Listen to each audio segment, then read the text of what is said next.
It's Monday, the 13th September. This is episode 224 of the FPL Surgery podcast. My name's Rich, and as always, I'm here with Dave. Hi there, Dave. What's happening, man? It's very nice to be here on this lovely day. I have had the best luck ever this week, and I am flying high. How are you, mate? It's always good to start the pod with bragging, but you know how lucky you've been, isn't it? Like... Well, we only just found out, so I'm still in happy mode. I'm sure that'll go away. But I'm sure it won't. Let until me next have week. it. We've got a guest though. We've got a guest today as well, as always. Rich, we have headlines as well, Dave. I know. Do you want me to do the headlines first? Sorry, I'm still running high. Headlines for today: Wolverhampton Wanderers. We discussed the premiums again, budget enablers, Antonio stick or twist, and I've put this here to see if Dave will read anything put in front of him. Yes. You didn't read all of it though. I'm not reading the last bit. I'm no, not. Fair enough, I just refuse. enough. It's not coming home, and I don't want to talk about it. I could edit that very, very smoothly. Probably not as smoothly as you. But yeah, we got a guest today. He's been on the podcast before. In his last 3 seasons, he's finished 12k and 16k. He supports Wolves, but in this instance, that's a good thing when it comes to FPL. So welcome back to the podcast, Jonathan, aka the Very Differential. How are you doing, Jonathan?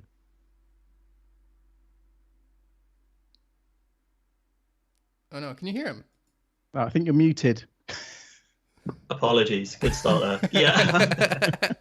Yeah, I'm feeling great. Not so great in FPL land, but very positive, bringing the happy vibes. So we're all good. Yeah, I mean, I'm sure we'll get into it soon, but I appreciate you've come on. You haven't phoned in sick to the pod. Obviously, you've had a couple of really unlucky decisions where you've been on completely the wrong side of it. But you must be happy as a Wolves fan, despite all of the results. You look pretty good. Yeah, it's actually enjoyable to watch Wolves again. And then the other day I tuned into a Tottenham match and I was like, oh God, I don't miss this feeling of seeing how Tottenham are playing. Yeah, a lot of positivity from a Wolves perspective for sure. Yeah, and that's why it's our first headline is basically it's Wolves, because we've had so many questions about Wolves with their fixture swing. So we will get into that soon. Mm-hmm. Dave's got to plug the YouTube, but thanks to everyone joining us today. Yes, we are very close to getting into that 1,000. We would love it if you're listening right now to come and check it out. We do visual stuff now, so it's awesome. But also, when we get to 1,000, we can start doing cool stuff that we can't do right now. So it'd be amazing if you did. If it's your first time here, it'd be awesome if you could subscribe. And there's a wee bell, and I'm not talking about Rich. There's an actual bell and stuff, and I'll let you know when we're coming, and it's great. And he loves that joke. So yeah, our YouTube's awesome, man. Stick around. Thank you very much for being here, everyone. I can see a noticeable change in you when you get a little bit of luck. You get a little bit more cocky, don't you? What are you going to do about it? I'm going to do absolutely nothing. I'm just going to move on swiftly. So obviously we're sponsored by Fantasy Football Hub, and if you want to sign up and get a discount, you can find the link in the podcast notes or in the YouTube description. So we've got some stats just from this game week. So we are recording, I should have mentioned this before, we're recording before the Everton-Burnley game. So we've got some stats from the game week so far. And I think the standout thing really is, obviously we had 6 shots from Ronaldo and 6 shots from Gallagher and Saka and Gundogan and Aubameyang. But someone topped the whole thing, didn't they? It was Sadio Mane. Yeah, hilariously. 10 shots. And he's top by quite a distance now for shots over the season, basically. I mean, Jonathan, what do you think of Mane? Well, always been a sort of threat for Liverpool, always been a great option. However, I guess there's always that problem of, if you have Salah, do you ever captain Mane ahead of Salah? And then if Mane's taken up a spot, say whether it's a Ronaldo or Lukaku, will there be instances where you can captain them instead of Salah? Probably yes, given they'll have a different fixture or whatever. So he's obviously a very difficult one to own, especially with everyone wanting Trent and Jota offering pretty good value, especially with the Bobby news that's sort of recently come out that Jota will be starting for quite a while now. So yeah, difficult one to own, but obviously, I mean, this proves that explosiveness is certainly there for him. Yeah, I can see the reasons why people don't have him. But I mean, what's your opinion on him, Dave? Did you watch the Liverpool game? Did you I both watched watch it? Oh my God. See, if I had owned him, even that goal at the end, I would have been annoyed that he didn't get more. If he passed, he could have had like 15 assists. It was just a shame. It was a big shame for Mane. It just looked so desperate and so happy after, you know, he finally got there. But this whole 10 shots thing, like he just played. He didn't play very well, and it was almost like he was shooting despite knowing that he'd like kind of lost it a little bit. Like it wasn't the best time to shoot, and the defenders have already got in front of him, but he just decided to anyway because he really wanted that goal. Now usually that's good in FPL, but when you've got someone who's just a tiny bit more expensive and on pens and is way more clinical, and also I don't know if you've seen that assist that was chalked offside from Salah, but like he's just incredible in every aspect, and then you've got little Mane trying really hard. And but I took 10 shots, guys. Come on. Like, it's not, it's very difficult to care. If Ronaldo or Salah or someone people owned had 10 shots, I think there'd be a much bigger deal made of it. I mean, it's impressive, and he's top of the, you know, shots are what we always look for. We spend so much time saying this player's had this many shots. Generally, the players who have more shots tend to get more FPL points as well. Yeah. So I think sometimes the problem with Mane is he's going to be very hard to fit in. So we almost want to ignore him. So obviously a lot of people had Jota. So they're annoyed at Mane because he cost Jota points. That's true.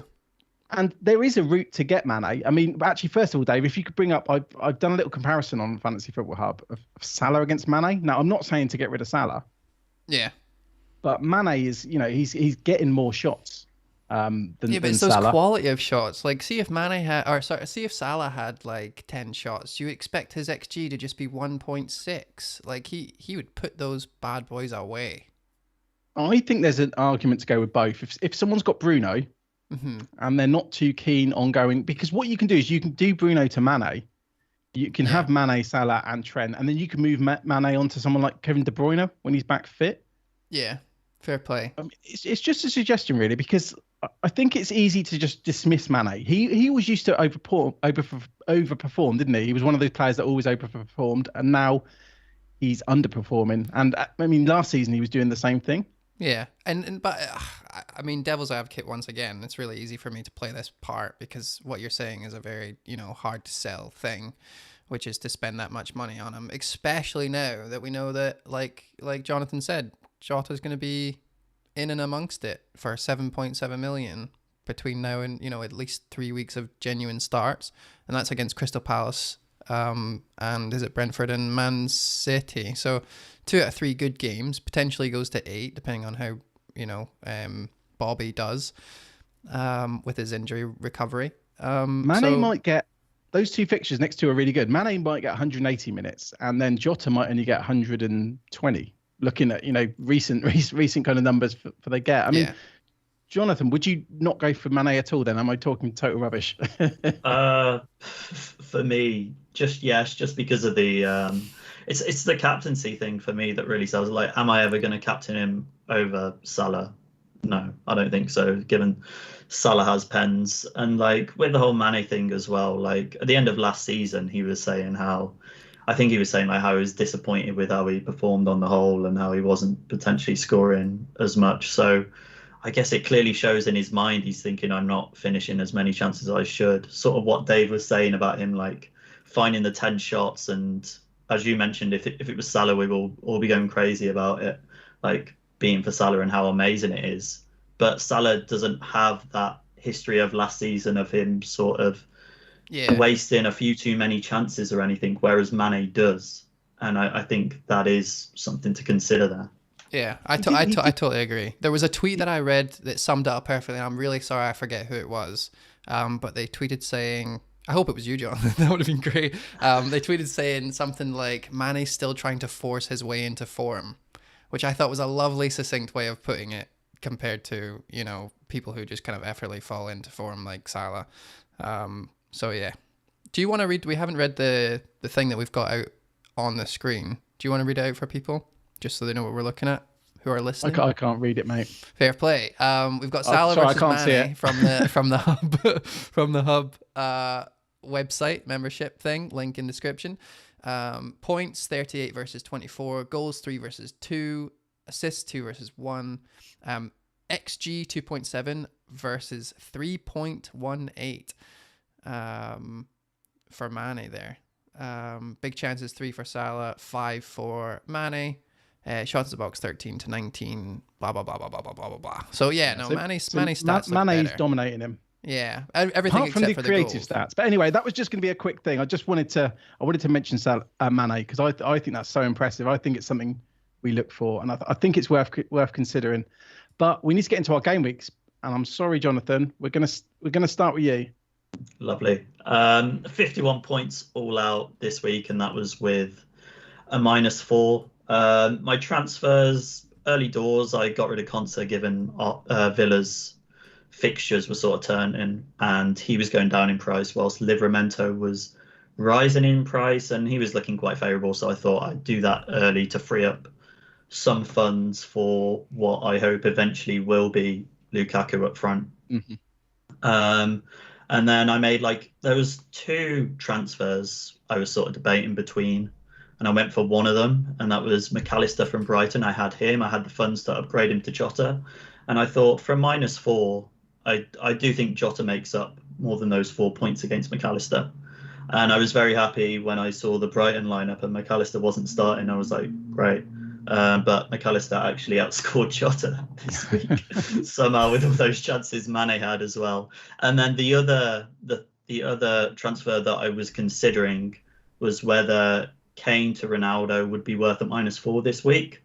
And I thought I definitely expect Ronaldo to probably score more points than Kane, sort of on average. Is it worth a -4? Kane hasn't looked great. Tottenham have looked poor, but they are playing Palace, and Kane can just find goals. And I sort of thought, do I really need to take another -4 for that move? Nah. Probably should have. Probably. In hindsight, though, it is in hindsight. In hindsight, yeah. And you were also on a hit at that time as well. So it's not only just would you do that? It's is it worth a -8? Yeah, something psychological. When in reality, it should just be is this worth a -4? Yeah. But instead, you're sort of thinking, oh, suddenly I've taken a -8, even though that shouldn't come into it at all. So I think there is a psychological thing. But I thought, realistically, if those fixtures were to happen 20 times, Ronaldo probably outscores Kane by 2 or 3 points, which it needs to make up the 4 points. And I thought probably not worth it in that case. Yeah. Would you have captained him? No. If I would have captained him, I definitely would have brought him in. Fair play. And by the way, I know Rich has already mentioned it, but I just want to reiterate, it's very difficult to go on to a podcast after a bad game week, and I just want to say fair play, because that is a bad game week, and you have done so well. And just coming on, I wouldn't have done that. I would have absolutely told Rich to get stuffed. Do you know what's funny? Do you know what's funny about this as well? It's not funny, but obviously it's a little bit when funny. You got Kane, I was really jealous. I went for Lukaku because I made my move early, and then we found out that Kane was going to be staying at Spurs. So easily I could have ended up going for Kane. He looked like the best captain option. It was last week, wasn't it? Game week 3, when Kane looked like the best captain option on paper. So it does show how these little moves can have knock-on effects. And I think I can completely understand why you've got Kane, and removing him for a -4 and then he scores, that would look crazy as well, especially as there were some doubts about Ronaldo's minutes. I know a lot of people thought he was going to start, but did we know he was going to play 90 minutes? It looks like he was asked if he wanted to be subbed off or not as well. So there was a lot of unknowns last week. He is the manager now. And not only that, but looking at the team, it's such a bad variation attack on you. Kane, not only did Kane not do well, and the other options in that kind of similar price bracket did well, but he had the worst game he has ever had in his entire career. How does that, what? I mean, we'll talk about it, obviously, the plans and stuff, but I don't want to jump the gun, but how were you feeling? Did you watch that game? Yeah, I did watch that game, and that's what I was saying earlier about I haven't missed the feeling of watching a Nuno team and wanting to root for it, obviously, because I've got Kane there. Yeah. And I was like, oh, God. Did you watch it all the way through? Did you? Yeah, I did. It was pretty downbeat viewing. Just for anyone, first game of the game week. I was like, oh, great. Just for anyone who missed it, just the stats that we're laughing about here is that Kane had 0 shots and 0 touches, I think, in the box. for the first time in his entire career. So yeah, that's a shame. Let's move on to your team, Let's Dave. move on. Let's Yeah. not So I'm sorry, it's so bad luck. I just can't believe that's happened. Anyway, I played my wild card. We talked about it in the drinking game stream, but if you didn't watch that, that's absolutely fair play because it's not everyone's cup of tea. But the week before, we were talking about how my team is a very good candidate for a wild card. And by that we meant it's not bad. just something that I want. It's bad, yeah, but not just bad, but it's something that like you could theoretically get quite a few players out. And it would make sense. Just the way you worded it, a very good candidate for a wild card. Yeah, mate, just ask me if you ever want a CV written or whatever. Political Spin is my middle name. It's a long middle name. I have Alexander-Arnold and Salah and Lukaku, who did well. Calvert-Lewin was supposed to be playing tonight. Christensen was supposed to be playing and getting a clean sheet on the weekend and didn't. So this is the luck I was talking about earlier. I have Cody and Livramento on the bench ready to come in for a total of 12 points. What a jammy, lucky Scottish boy I am. I'm very excited about this. And to be fair, I felt unlucky with the Jota stuff. And Torres, although he didn't play the best, like he did have quite a few chances. Like it seems like he was just having an off day. And then Antonio got a red card. And I feel like, Christensen isn't 100%. We kind of knew that. But it's still annoying because at the start when how the games worked out is that I went Ronaldo and who's the Norwich boy, Williams, 4.0 to Lukaku and spent that million, upgraded him to Christensen. So when it first started and Ronaldo had already scored and we were looking for Lukaku to kind of come in with the good stuff, and then seeing that Christensen wasn't playing, it was almost like, wow, I didn't even need to downgrade Christensen to upgrade my defense. Like there was no point. But yeah, so it's not looking good for me going forward though, because now I've got, a red card, a player that might not be playing every week for 5 million, and Calvert-Lewin is potentially injured for X amount of weeks. We're not 100% sure yet. But yeah, so it was good. It was a good week. A total of, what's that now? Do the math. 77 points. So not bad.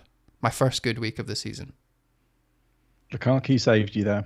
Yeah, what a great transfer. And I didn't I didn't copy anyone on this panel. No, this is the last 2 weeks you've slagged off me going about Antonio. Last week I was talking about Lukaku too much. Maybe it's just you. I like slagging off. It doesn't matter what you do. Yeah, and then you do the move. You're going to end up with Mane next week. Fair play. And let's move on to you then. 76 points. Yeah, so my transfer this week, I decided not to go for Ronaldo. I just stuck with Lukaku and captained him. So that was an eventful Saturday afternoon. Then my transfer, I just did Simicast I was thinking about a Wolves defender, so it was either Cody or Marcel. I went for Cody because I'm trying to be a little bit safer with my picks and go for the players who are going to hopefully get more minutes. So obviously Cody, but he came in with 6 points, so I'm not going to complain about it. 76 points. I think I'm up to like 200 and something K in the world, 220K before the Everton game tonight. So not bad. Yeah, pretty happy. All right. I don't have any questions for you. It's a very similar team to last week, wasn't it? Yeah, I'm just glad I didn't use my wild card. I didn't do a hit, so I'm pretty happy actually. After the disaster with all my Man City, with that hit I did last week where I removed 17 points. Yeah, and you this have was a Bruno. Little bit better, you have Bruno yeah, still. Feels good. Should we get into the headlines? Yeah, let's do it. So, cool. The first headline. Guess what it is. Guess what it is. Wolverhampton Wanderers. Wolves. Yes, it is Wolves. Yeah, so we've had a lot of questions for you, Jonathan. So as I've already mentioned, you support Wolves. You were on the pod last year, and talked a lot of good stuff about Wolves. So we're hoping you can help us out a little bit, really.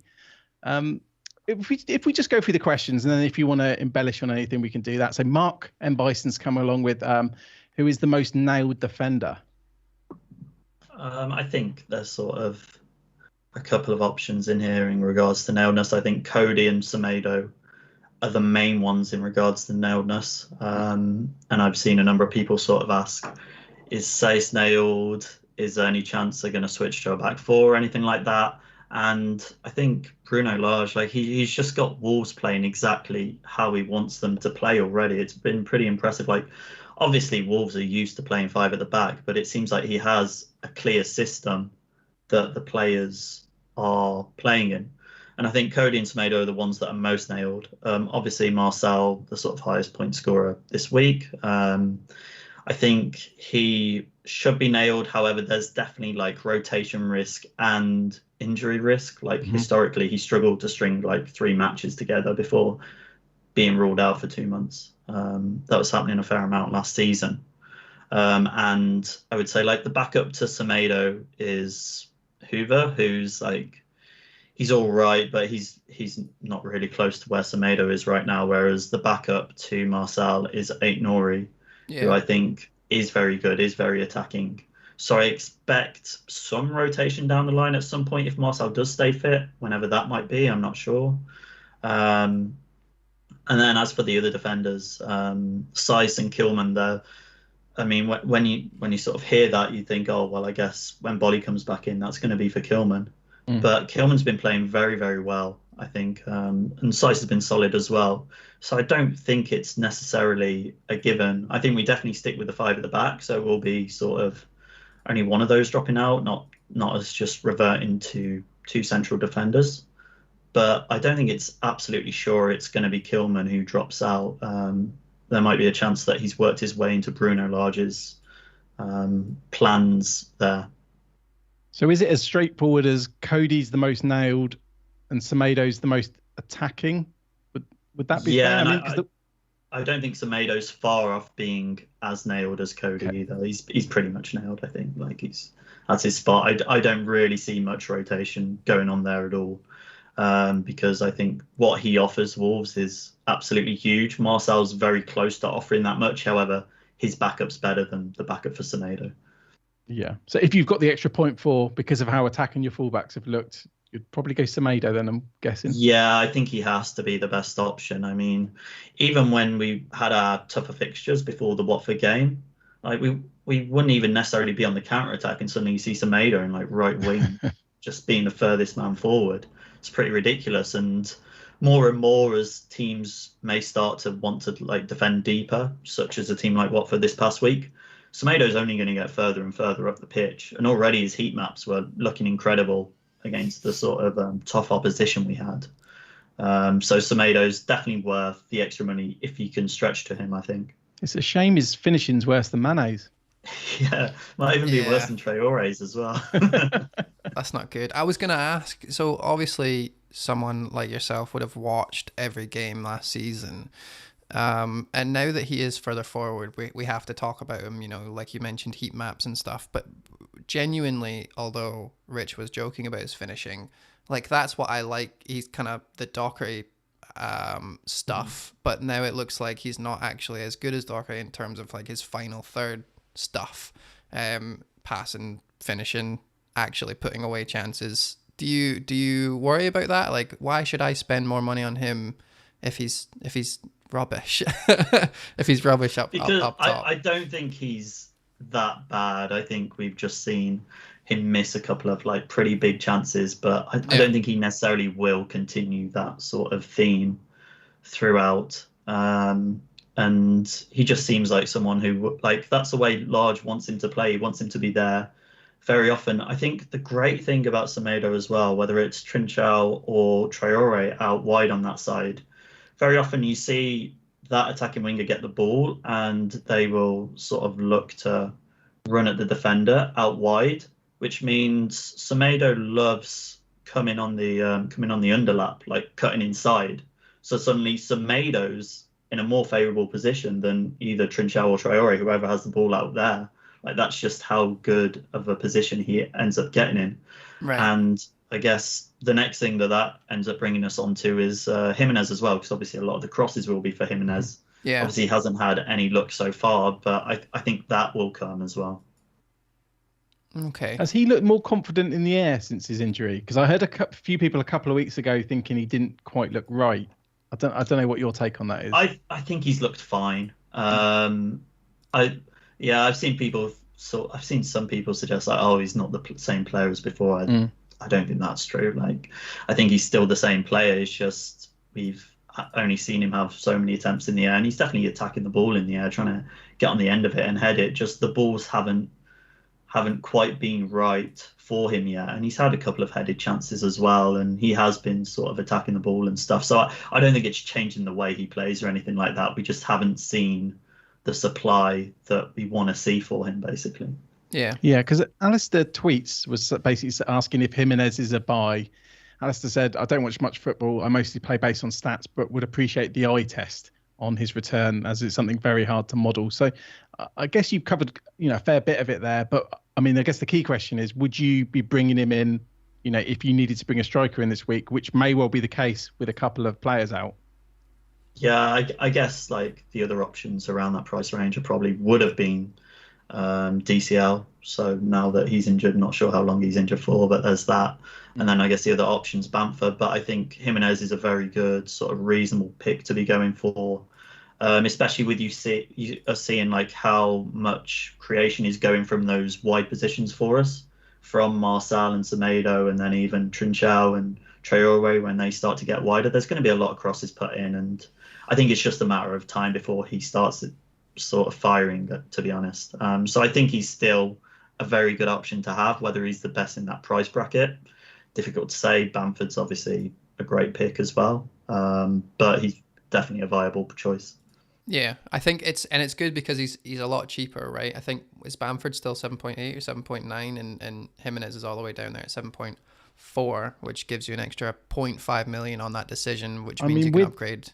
We're going to get onto Antonio shortly, but if someone was looking to replace Antonio, you can go down to Jimenez if you have no money in the bank, but you can't get up to Bamford. Yeah, so that's another great one. It's good. It's how cheap are Wolves, to be fair. Like that's why we're all storming it. There was a question in chat, which was, is Sa worth the extra 0.5 over Rhea and Sanchez? What do you think about that, Jonathan? I think I'd just rather go for the other defensive assets, to be honest, in Wolves, and look towards a defender rather than a goalkeeper. I think sort of the expected goals conceded has been pretty good from a Wolves point of view. So then that starts to limit like save points. And historically, it was certainly the case last season with Patricio, whether that continues or not. We wouldn't concede many chances, but the ones we did there were a lot of like clear cut chances. It wasn't sort of like long pot shots, which is what you want if your keeper's facing them, because you want them to rack up those save points. So if that sort of continues and it's sort of teams creating very big chances against us, I don't think the keeper's a great option, to be honest. Fair play. And I'm not quite sure how good he is yet either. I was going to ask, because I know you weren't the biggest fan of Patricio. So he was poor. But last season anyway.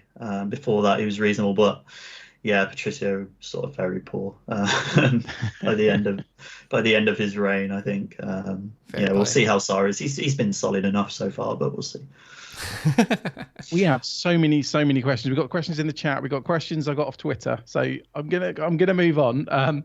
So FPL Rodney asks about, you touched on them again, Trincao and Traore, and basically what you think of them, because I know there's like Podence. He's back now, isn't he? Or Cameron off the bench. So I guess it's comparing those wingers against players like Jimenez and Semedo, who you've mentioned and made quite a good case for.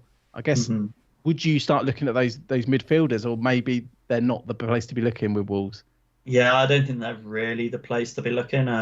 Like if I had to pick one, it would be Traore, because he just offers so much. Like Trinchao, he's been playing great, but Traore is just a different class of player. Like no one's like him, is there really? So he's just pretty much always got to play. But I think in regards to Wolves' assets, it's sort of got to be those attacking defenders or Jimenez. And in fact, Trinchao, he ended up coming off for Hwang, the striker that we brought in. And then Podence came on later. So that wasn't even a like-for-like swap. We ended up with sort of two strikers on the pitch, and Jimenez and Hwang and Traore on the pitch also at the time. So it's not even like he's just going to get replaced by Podence and there's just that one rotation place. There's two, clearly, based on what Lage did. So bit of a risk there in regards to sort of rotation and minutes and all that sort of stuff. Nice. Dave, do you want to ask the question from FPL Everest? Yeah. Yes. Wolves have created 8 big chances in the first 4 game weeks, which is 3 more than Chelsea. Do you think this is sustainable, considering they have so many good fixtures coming? I think whether it's sustainable to that level, I'm not sure. But I think we will continue to keep creating chances. However, I do think the fixture this week, Brentford, is it really that favourable? I mean, defensively, they've looked great. Much better than a lot. And like you see it on paper, Wolves versus Brentford. Wolves have been looking good. Oh, that's sort of a buy. But realistically, Brentford have been very, very solid. I mean, like the expected goals they've conceded have been so low. They were very unlucky to lose to Brighton as well. I think it was only a 0.2 XG against them, against Brighton, who obviously we know are a very good team. Yeah, it's not like your guys are going up against, I don't know, Tottenham or something, 3-0 all over the place. I totally agree. I totally agree. Do you think that, I know that when we talk about big chances, we always talk about the fact that it could be inaccurate and stuff, but from watching them as like a hawk like you do you think that those big chances have been inflated, or do you think that stat accurately reflects how many big chances you have had? I think they've been inflated based on how we play against sort of the better teams, so to speak, in that we hit them very well on the counter-attack. And if you're creating a chance on the counter-attack where they've got limited amount of players back, that's probably going to be a big chance, right? Just because like you basically beat the last man, especially when you've got like a Traore just sprinting past the defence. That's going to end up being a big chance. So I think it's inflated by the fact that we've been playing big teams, which sounds a bit backwards, that we're creating the big chances against the bigger teams. It makes sense. It totally makes sense. It's similar to the way that Vardy always gets big chances and things like that. It's a similar story. So they're not big chances. They're okay chances. What were you going to say, Rich?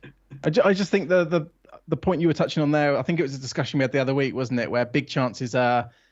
Humans decide if they're a big chance. Someone's watching the game and saying this is a big chance, this is not, and it's something we were discussing like the other week. And we discuss it a lot. Like, to be fair, I see it often as replies to big chances on Twitter and things, and I never thought about it until you mentioned it to me. Now I seem to see it everywhere. Maybe I was just not paying attention, which is probably fair. Probably. But no, that was brilliant, Jonathan. I really appreciate you going through all those, especially the defenders. It's the defenders that are really interesting to me. I'm sat here with Cody. I am happy because he's nailed, but I am thinking, should I chuck in Semedo somehow or look at Chelsea defenders? So, I mean, they're going to be players that I think people are looking at for multiple weeks. Yeah, so 100%. Really, really useful that. On next headline, we're going to have to discuss the premiums again.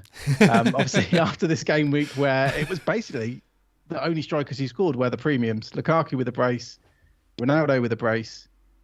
A lot of the other attackers did poorly. Calvert-Lewin's injured. Antonio suspended now. Yep. So a good question from Mark again is it possible to get Ronaldo, Lukaku and Salah into a half-decent team? So is it? Who's a good person to ask about that? I might be quite biased. I'm going to go to our guest. I'm going to go to Jonathan. What are your thoughts? I mean, you're not on wildcard or anything like that at the moment, are you? No. But I do have plans, and my plans are sort of by game week 7, I will have a team with Ronaldo, Lukaku, Salah, and Trentin. Just because I do think all of them are sort of they can be in that category of, I don't like to say essential, but season-long keepers essentially. And like I think based on the team I'm looking to get as well, I've got full bench depth. There's plenty of enablers as well. For instance, like Dennis up top, who's been playing fairly well at Watford, and they've got some pretty good fixtures. I think you can definitely get them into a reasonable, whether I guess everyone's definition of half decent teams different, but yes, I think it is possible. Yeah, no, I agree. I mean, I'm exactly. Well, yeah, because Do I spoil what I've done? I mean, I've done a hit. I already did a hit the other day. So spoil it. Go for it. Yeah, so I've got Ronaldo, Lukaku, Salah and Trent all in one team. And I think Jonathan makes a good point, because you're saying that, everyone's opinion on a good team's different. I'm quite happy playing 4.5 million defenders as long as they've got good fixtures, because, like this week, they can pick up 6 points. Obviously, I didn't mention Webster. Webster got injured when he should have had a clean sheet. But so I've just done it, the 4-4-2. I think that's the best way to do it. Yeah, I think it's going to be too difficult. to do it Sorry, any say that other. again? I think it's gonna be, sorry for jumping in. It's gonna be too difficult to do it without having a multitude of defenders, simply because they're the cheapest assets that play regularly that have a chance of points, right? I think there's no way to go anywhere exactly. I else. guess they also make. I think they make the best first subs as well. These 4.5 or less Yeah, you're defenders, telling as me. Dave's found out this week actually. You're telling me. Yeah. Obviously, they can just put up 1-pointers and 0-pointers, but generally, for the price for 4.5, they can easily pick up 6 to 9 points on a week. So Yeah, I think it's possible, but you've got to go like 4 at the back to do it. Yeah. So, and it was easy for, just to mention, I know we're going to go into it, but it was easier for you because you still had Bruno, right? It wasn't like you wild carded or you took Bruno out to get Lukaku when you did. So it was easy for you to kind of jump up, right? Yeah, because I had Lukaku already. I already had Lukaku. So I had 3 premiums. So I had Lukaku, Salah, and Bruno. So I've just switched it around and got Ronaldo in for Bruno. Yeah, exactly. It's not like he wild carded or anything. Don't worry. In my opinion, with the 3, is that as long as all the cheapies keep doing what they're doing, like it means that you're omitting, say, I don't know, Grealish all of a sudden becomes an option. All of a sudden, the 8 million player or the 9 million player, whatever, they go on an absolute tear. They become Lingard for 8 weeks or whatever. You guys are going to have to sell one of them to get them. Now, you might not want to, but it's an extremely inflexible team as soon as you hit that, TAA, Salah, and then Lukaku and Cristiano Ronaldo. So is there a point that you're worried that the only kind of flexibility you have, Rich, is going to be, those cheapies? You're going to be, for the next, 8 game weeks, you're going to be swapping 4.5s for 4.5s, and you're going to be like, oh, is it Sar or Trincao that I get? Like, that's your life for the next 2 months. Yeah, so, no, you got a point. And I mean, if someone like Antonio or Calvert-Lewin or Bamford starts really hitting form, they're going to be hard to get in. But that's why I kind of like doing it ahead of wildcard. So if it goes wrong, I could just wildcard. And I mean, meanwhile, you say that, I might not have someone like Greenwood. I might have Sar instead. But then I've got Ronaldo or Lukaku instead of Bamford or Dennis or whoever. So I'm happy doing it ahead of wildcard. I think it's possible, but I also think because the prices are going to start moving on these players, I think you've got to get in there fast. How many hits have you taken so far? 4 game weeks in?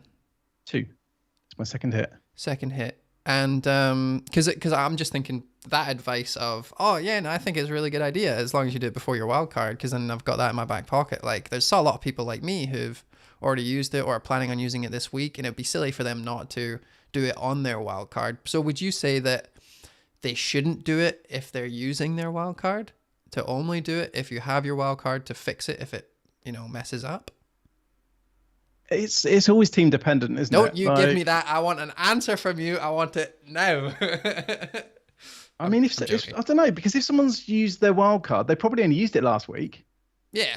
Like yourself, for example. So maybe you'd be a better example. Would you look at doing a hit now to bring in without your wild card? Would you now look at a hit to bring Ronaldo in? Absolutely not. 1,000,000,000% no. I think the thing is, if you don't have Bruno, it's probably very, very hard to do because you've obviously spread your money a bit wider. So I think you just continue. If I didn't have wildcard, I probably would just continue without it. But obviously, it's like I said, it's team dependent because the whole route you're taking is completely different to mine. And if I'd done like what Jonathan did and got Kane in, which I was very close to doing, it would be different again, wouldn't it? Because now I'd probably be looking at doing Kane to Lukaku. Actually, Jonathan, that's a good question. I've just thought of. Well, I think it's a good question. So Ronaldo or Lukaku, you must be eyeing them up. Do you have like a preference that you'd go with now? Yeah, I've already done it. I couldn't looking at Kane in so much spoilers. Guys, I've not done any transfers. Sorry, no, continue. If I was eyeing up a transfer, then it could well have been Cristiano. So Ronaldo. Ronaldo, just because of those next 2 Lukaku fixtures. But then I've got a plan to get Lukaku in alongside him once those fixtures change in game week 7. So I think I'm going like Ronaldo for the next couple, and then I'll have Lukaku by the side of him. Yeah, do you know what? I would absolutely do that as well. I've been very pro Lukaku, and I was happy going without Ronaldo. But then the more I've started thinking about it, obviously I watched Chelsea against Villa. I started thinking I probably would be scared not captaining Ronaldo in game week 6 against Villa in that lunchtime kickoff. I mean, you could still captain. I think Salah's away at Brentford that week, but I'm just starting to think maybe I would captain Ronaldo in game week 6. But like you say, from game week 7 onwards, you're not going to captain Ronaldo. I mean, maybe you could in game week 7. From game week 8 onwards, you're not going to captain Ronaldo for quite. Well, maybe you could in some 8. time. Well, from game week 9 and onwards, we'll do that. No, I'm joking. The thing that I was going to say there is that it's interesting because last week when everyone was on a wild card, we were talking about whether to go with Lukaku and you have one good fixture, or Cristiano Ronaldo and you have 2 fixtures, but then you would have to then go to Lukaku or think of a plan in the way through. But if you're wildcarding now, or you're transferring one of them in now, if you went Kane, etc., Lukaku's not a really good option. It would be so weird to bring him in with 2 bad fixtures. Lukaku's Spurs, I quite like the Spurs fixture anyway. I know they had 3 clean sheets, but their defensive data had looked pretty bad. Now Spurs have got Eric Dyer's injured. Tanganga got sent off. Yeah, that's a bad thing. That Lukaku fixture against Spurs could be. I'm looking at Jonathan's face here. That could be pretty tasty. I mean, it's gone up, hasn't it? That's true. Yeah, it's definitely looking much better now for sure. Did you do the trade? I did. Yeah, I mean, I think both of them are good options. To be honest, I just slightly prefer Ronaldo's fixtures a little bit more. So. What is that's sort of what I keep wanting to ask you plan questions. We're not allowed to do that. I'm spoiling questions. In regards to the 3 that we've been talking about, premiums and 3 versus 2, and that we can get a good team and stuff. Are any of you guys considering? Well, Rich, you kind of haven't done it, so I guess just Jonathan. You have 2 premiums right now, right? Yes. Yep. Would you be considering going for someone like, Bruno again, or trying to go for Mane? Or I know we've talked about it, but is it obvious that you're just going to go with 2 and run with it now? Yeah, I mean, 2 for the time being. I think they're just like those 2 are the ones who I think could well be worth holding the whole season. Whereas I don't think Bruno or Mane are any longer in that category. I guess Mane has obviously isn't in that category when he got Salah, but Bruno, now that Ronaldo's in there, I don't think Bruno's in that category anymore. Yeah, let's talk about that for a bit. Yeah. Rich, go. About Bruno? Yeah, what? Okay, so we talked Ask about the guy who's never captained Bruno about Bruno. Yeah, that's why I know you love him so much. No, my question would be to both of you guys. Rich, we'll start with you. We talked about Cristiano Ronaldo coming in and maybe making Bruno obsolete. And we watched the game. We know Bruno scored, but we know that, and we also know that he was passing a little bit and had some assist potential, and he's still a great player. But would you say from just one game's worth of eye test, or if you looked at the stats, that his FPL pull or whatever, you know what I'm saying? Like, what do you think it's away? Do you think he's now not a great asset? I should say I didn't actually watch the game because I was at the Reading game. But Jonathan, I watched the highlights, and I mean I was actually quite surprised watching the highlights. Like the stats for Bruno looked pretty bad, but there were several times where Bruno did seem quite advanced. Maybe it was just because they're specific highlights. Bruno was quite advanced at times, and Ronaldo did seem to come a little deep, which kind of disagreed with the heat maps that I saw. So I mean maybe that's something with heat maps that didn't pick it up. But I mean statistically he looked bad. I think he was. I mean, it's fair to say now his price was based on penalties, and we don't know if he's going to be on penalties. Yeah. So I think it's quite clear. I've got rid of him. I called him a placeholder in game week 1. That's true. That you were this close to doing the Mane thing. Yeah. Well, that's the other thing. I think if I had Bruno and had no need to go for Lukaku or Ronaldo, what's so funny? Because he did do the Mane thing. I did the Mane thing. Oh yeah. And he made a face, sorry, and I can't not say it. Like, what am I supposed to do? I'm so glad I didn't do this pod with you last year, because with my rank last year, you would have been taking the piss out of me like constantly. Yeah. Could you imagine? Marathon, not a sprint. But yeah, if I had Bruno, which I did, to be fair, and I went for Ronaldo. If you have no want to go for 2 premium strikers, I could see a worse route than going for Mane and then going for someone like De Bruyne. Again, probably ahead of wildcard. Yeah. I think it's a case of you can get 3 premiums in, but you've got to be happy with the cheaper midfielders. So you can't be looking at like the Greenwoods and the Jotas. You have to shop more in like the Sars, the Gallaghers. Rafinha would probably be your second most expensive midfielder. Yeah, that's a great it depends segue. how attached those players you are. That's a great segue, mate. Oh, into the budget enablers. Yeah, I didn't even do that on purpose. I know. We're going to do the piss break first, and then we'll come back with budget enablers. Thank you very much for listening so far. We will see you in a second. Bam. What a great host I am. For people in the chat to watching, thank you so much for being here. Appreciate you all coming live and hanging out with us, especially with all you DCL owners. Really, really good of you. During the piss break, for those that don't know, and Jonathan, our guest for this evening, we just have a chat with the chat while Rich goes pee and coughs and plays disco with his lights and stuff. Although he is feeling a little bit under the weather today, so we're not going to do it so long. So, Rich, do you actually have to go to the toilet this time? Are you good? Yeah, but I want to point out it's nothing like, it's not a stomach bug or anything. I just don't feel that good, so I'm just going to go. I'll be quick. You can time me. Yeah. Okay. Go. Oh, I forgot to do there? that. I'm just gonna. I forgot to do that. You can see. Actually, I need to do a shout out to Ross from FPL Merch. Oh yeah. Do you want to do that now? That could be the advert. You can do it. I'm going to be back in a second. Okay. I've not realised posted on your face. So if anyone in the chat has questions for our guest or for us, or just want to, shoot the shit, that's absolutely fine. You can do that. Shout out to FPL Merch, who sent, I don't even know what that is. I can't believe he's making me do this. I'm not going to do it. Merch sent him something. It's in a box. It looks pretty good. Do you know what that is, mate? I have no idea. I've got no idea what that is. No, it can't be a mug. A glass? It might be like I think it's a glass. I think it's a glass. Yeah, a glass and a thing. I think it's a glass. Yeah. Fair play. I think it's the don't drink an FPL glass, I think. Okay, fair play. To be fair, he did show that last time when we were doing the drinking stream.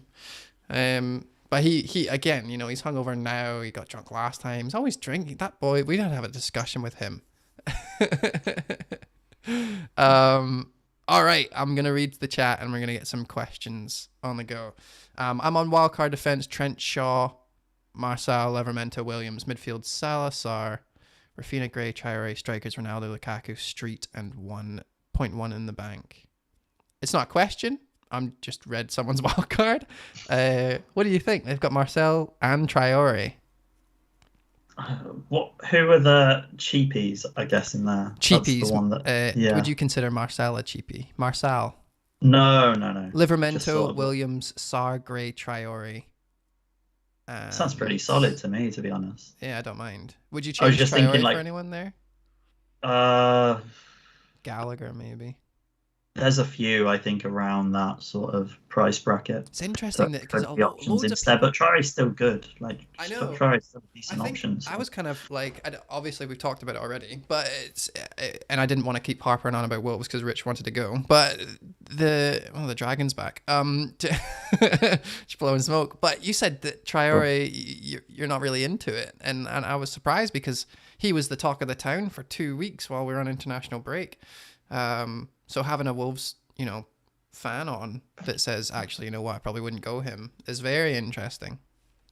Yeah, I think I feel like that's more from a perspective of compared to the other Wolves assets that I'd want to own. Yeah. He'd be like fairly down low on that list. Yeah, 4th or 5th or 6th. Yeah. If I wanted to get in a Wolves player, it'd be a defender or maybe Raul at a push, and then Trey still sort of comes down there, but still if I think he's the 5th best asset for Wolves, and I think he's still a reasonable option in general to have. And I understand it can be kind of, maybe you don't want to move the funds around the defense as well. Mm-hmm. And I guess it has suddenly got a bit easier to get to Jimenez with the Antonio red card and DCL potentially being out. But before that, it was well, sure, Jimenez might be a good option, but where'd you get him from?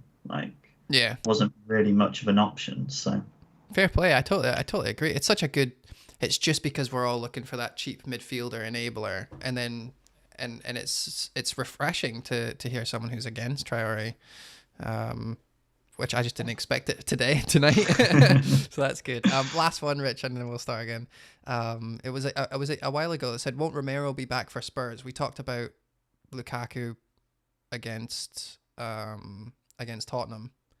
But I'm really not into depth too much with Tottenham's defense because they've got so much going on there.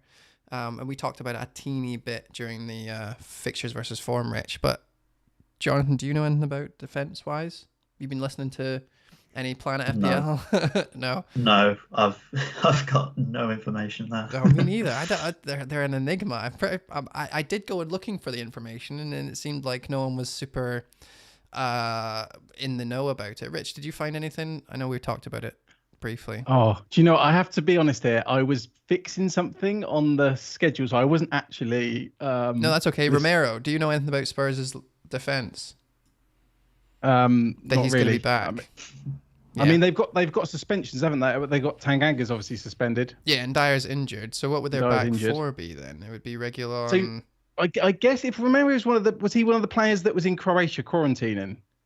If it like Martinez was, because if so, it's a 10-day. It was a 10-day isolation period, which probably started last. What day it would have been now? Tuesday, Wednesday or Thursday. Yeah, so he'll definitely be back. It would just be a case of like, because you said that Dyer was going to be good injured and Tanganga's not playing for Lukaku next week, but then Romero is potentially going to be a decent asset. It's not like they're going to be downgrading their defense that much. To be honest, I actually don't know. Yeah, so I don't it's a wait and see on it. But I mean, I don't think Spurs are putting up that good defensive numbers anyway. And Lukaku looks so good, even though he only got 2 shots. So you could spin it and you could do the opposite of my Mane argument and say, well, he only had 2 shots. He was lucky. Yeah. You know? It's one of those. If Lukaku had 10 shots, would he get 10 goals? Possibly. Yeah, I agree. Yeah. Xavier said, what other 6 million assets you guys like better than Traore? I love that question because it segues perfectly into our next should we go thing. back into it? Yeah, perfect. I will go back to this screen and then 5, 4. Do you want to start or me? Should you do it? You do it. You do it. 5, 4, 3, go. Welcome back. And just before we get into our third headline, which is budget enablers, I just want to give a shout out to our Patreon. So we had a new sign up this week, which was Alex Ball. The first ever surgery pod I was on was with Alex, and Stefan was hosting because Iceman was on holiday.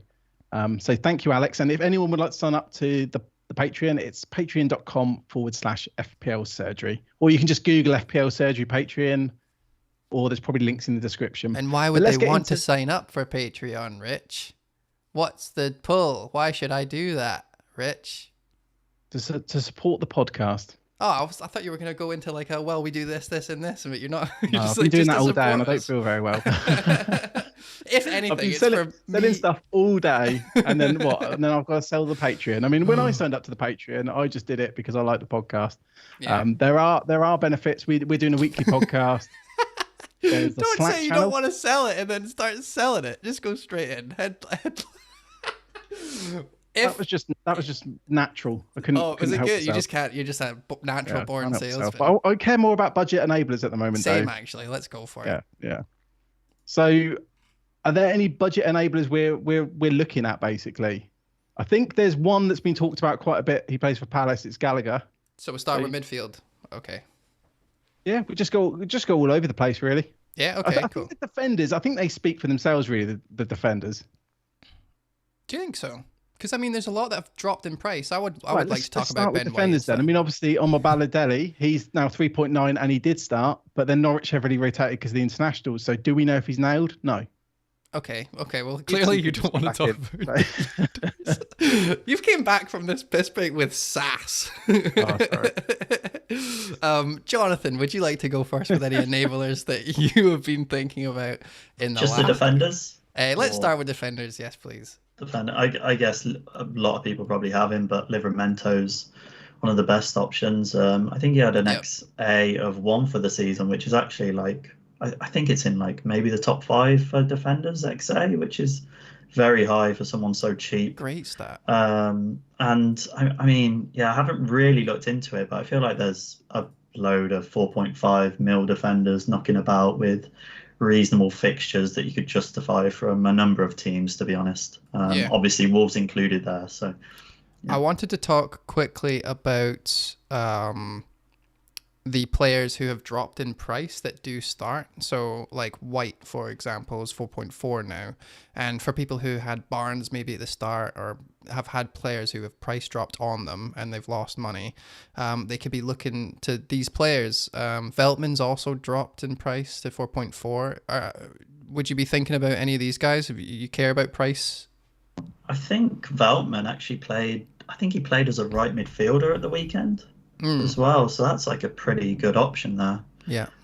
So like I can't say I've really looked that far into the 4.4s, but Veltman's definitely an option there with the positions he's been playing. So I was wondering if Duffy's now more nailed, because obviously Webster's got this hamstring injury. Hamstring injuries tend to go on for a while. I believe Dan Burn's still injured, so that could lock Duffy in more potentially at 4.2. Oh well, at least have him for longer, right?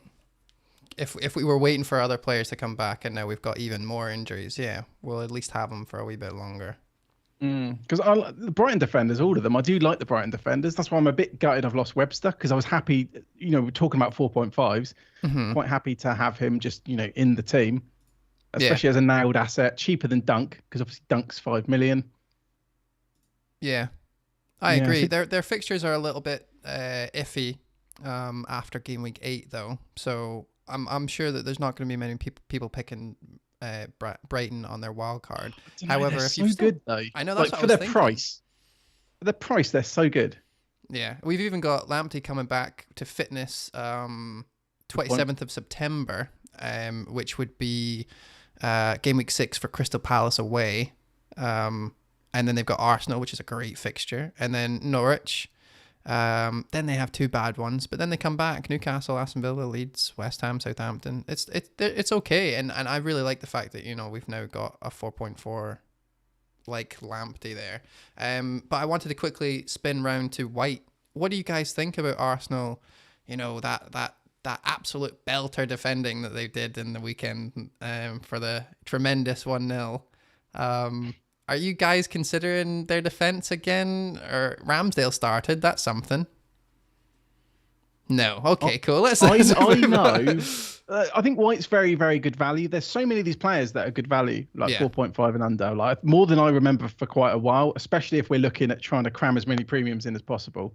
But I think what Jonathan wants to talk about here, because he got very excited on Twitter about the number of shots Arsenal took. So maybe it's the attack you're a bit more happy about. I don't know. Yeah. I don't know whether it's happy about, but you seemed excited. Like... Yeah, I was just surprised by the amount of noise I saw. People being like, "Oh, look at Arsenal fluking a 1-0 win," and it's like they've had 30 shots, and Aubameyang's had 6, Saka's had 6. Who was the other one? Pepe. Pepe had 6 shots as well. Like just getting shots off for fun there. Yeah, that's 3 times more shots than Mane. That's like when people were like, "Oh, Kane cost 3 Ben Whites." So I guess Arsenal are almost every single one of their players have dropped in price. So if they start banging again, then they could be enablers that also. I feel like I do this every season where I look for players who have dropped in price to bring in, because there's always a player out there that will, like Doherty in 18-19, where he went down for a red card and then he started banging. Like I'm always looking for, if I'm going for an enabler and that I'm not going to be using a lot, then I would want one who's dropped in price so I can make money on them. Do you guys do that at all? Do you care about that, Rich? I mean, I look who's dropping, and there's a few that stand out. They're not necessarily budget ones, like Chilwell. He's dropped. I think he's down to like 5.7 now. So I don't think he's going to be one that's going to come in soon. But yeah, there is a lot of value there. But then there's also players who are overpriced to start with. So I think you do have to be aware of that. Like some of these players may have dropped, but it doesn't mean their value. Yeah, Hudson-Odoi has dropped 0.2, for example. Yeah, I think you've just got to try and ignore it. But eventually there will be some that are better value than others. But that's the same with the pricing at the start. It's just they're not rounded to 0.5s. Eventually the market will figure itself out. At least for the players who got a percentage of ownership, because some players just stay at their starting price because they were so badly priced to begin with. Let's move on to midfield then. Let's set a price on it. So enablers, would we say 6 million or less? Yeah, that sounds All right. good. Jonathan, who we working with, buddy? I mean, I know earlier I was saying I was sort of anti-Wolves somewhat in regards to Trinchao and Traore, but I mean, they're still good options, especially if you can't get to other Wolves assets first. I just think the other Wolves assets are better out of the two. It'd definitely be leaning towards Traore there. But then I was looking at sort of the XG stats for that sort of price range, and Gineppo has the highest sort of price range, I think, for midfielders in Wow. that sort of bracket at 1.4. I did mention this to Rich before, and he said, "Oh, I think he had one chance, which was a zero point 0.9." So helped To be fair, I don't massively know if with it that. was. I just remember him missing an absolute open. I think it was almost an open goal. It was a few weeks ago, and I like looking out for Gineppo. So Yeah, yeah, I know he's your boy. Was it yeah, 5.5 And then million? 5.5 mil, yeah. And then Gallagher, obviously, a lot of hype around him at the moment. He's got a 1.3 XG, 5.6 million. Yeah. And Buemo, I mean, their fixtures aren't great, but he's still an out of position midfielder at Brentford who haven't looked too bad. He's on a 1.2 XG, and then obviously Damari Gray's an option as well at 5.6 mil. Yeah, we're missing So him tonight. I don't know how he's playing. Maybe someone in the chat could do. But yeah, Decore and Gray is something that people have been talking about quite a lot. It'd be good to see how they're doing against. Gallagher seems to be the big one this week that Jonathan mentioned because Yeah. he got 2 assists. Obviously, he won the penalty and he had 6 shots as well. I think it was only one that was actually on target though, and I Yep. think he does offer good value. But there's obviously he was taking a lot of set pieces, and Elise came on with about 10-15 minutes to go, and I do think Elise, the way he takes set pieces, I think he could easily steal them off Gallagher. I've only seen Gallagher play like twice in my life. Yeah. Obviously, I've seen Elise play a lot more times, mainly on the telly because of lockdown. But I could see him taking some, if not all, set pieces. I'd be surprised if he doesn't. But obviously, I'm not a football scout. I don't scout free kick quality. But Elise's got a very good delivery. And I'm while glad you added Gallagher would that still be good caveat, by the value, way. say it again. I'm glad you added that caveat. I had to Now, add that caveat just in I'm not case a anyone scout. tuned in for the first time. Sorry, continue. But yeah, but Gallagher, I mean, he could still be great value at 5.6, regardless of that, looking at the numbers he's putting up. I'm just saying, Elise's 5.5. Maybe I'm a little bit biased, but he could take some of that value away.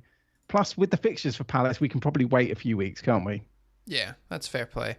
I'm gonna mention something just as a oh, okay, never mind. I figured it out. I was gonna say he didn't get any bonus on against Spurs, but he got a yellow card. So never mind me. But that's why, if anyone was was worried, because he got 2 assists. The game before he got 2 goals. He's clearly a decent player. So even without set pieces, do we think that he's worth it over the likes of Gray? If you had to pick, Jonathan?